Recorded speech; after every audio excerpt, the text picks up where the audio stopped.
Hello, ladies and gentlemen. I am going to introduce you today to The Bloodstones by Tori Tecken.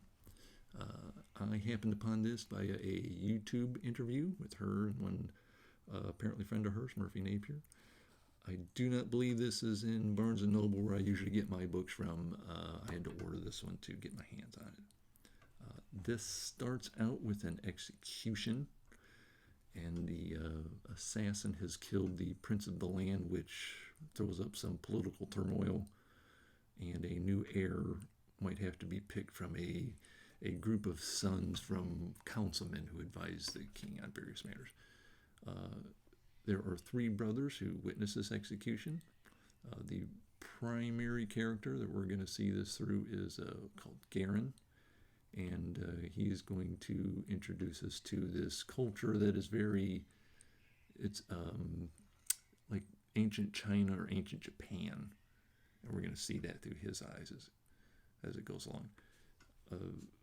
Later on, we are introduced to Sindri, and Sindri, she's a barbarian, maybe like a Mongols or something like that, but she is at war.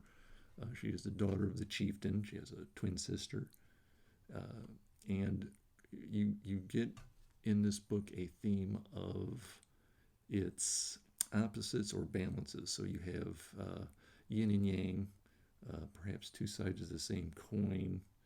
In Garen's world, it is a matter of, they call it the wolf versus the fox. In Sindri's world, it's referred to as the closed fist versus the open hand. And so basically a ruler needs to be a warrior on one hand and crafty on another. Aside from that, there are other little opposites thrown into the book where you have in Garen's world, he takes writing classes. In Sindri's world, someone came along trying to introduce paper and trade it for leather, and we don't need paper, that's completely useless. In Garen's kingdom, they seem to favor spears as a weapon, and in Sindri's world, they favor swords. I'm not completely done with the book here.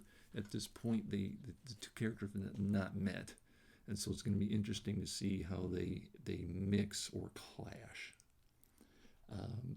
There is a third character who I don't know how to really, if he's going to be the villain of this.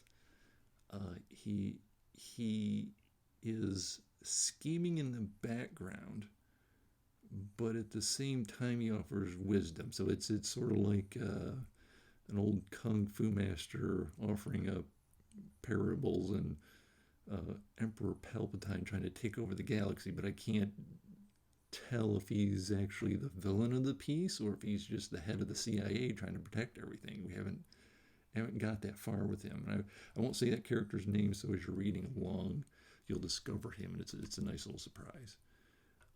He is the one I'm interested in the most, actually. The whole book is good, but that's this third most important character, and he's the one I'm latching on to the most. I've actually found his the most interesting to read.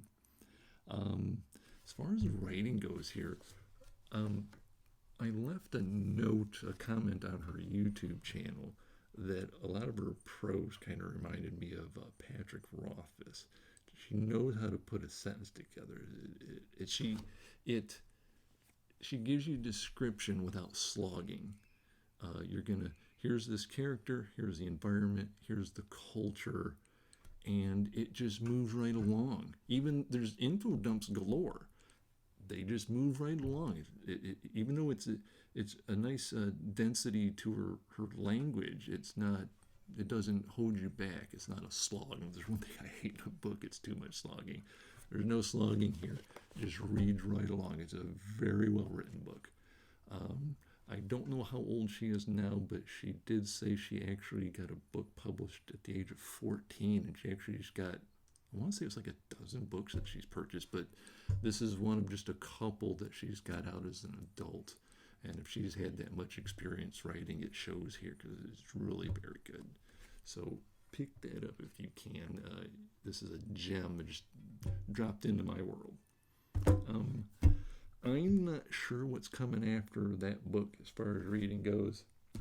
I did grab these all out of a used bookstore, and I've always heard good things about it. These might be next on my reading list here. In a couple days, I intend to do an overview of Cyberpunk with a lot of recommendations. A lot of people have heard of some of them, and there might be some that you haven't heard of, but those are what I'm planning to do next this coming weekend in a couple days here, so we'll see how that goes. But maybe because I'm doing that and I'll have to concentrate on doing it one morning, I don't know, maybe I'll just want to read some Cyberpunk instead. So I have a big 27 book list of stuff to read here, and I'm just not sure which way I'm going to go. I'm kind of a mood reader. I don't plan these things out. But that's it for today, and I hope this wasn't a waste for you, and you get a little extra fantasy in your life. Thank you very much. Please like and subscribe if you got anything out of this, and I'll see you again next time. Thank you.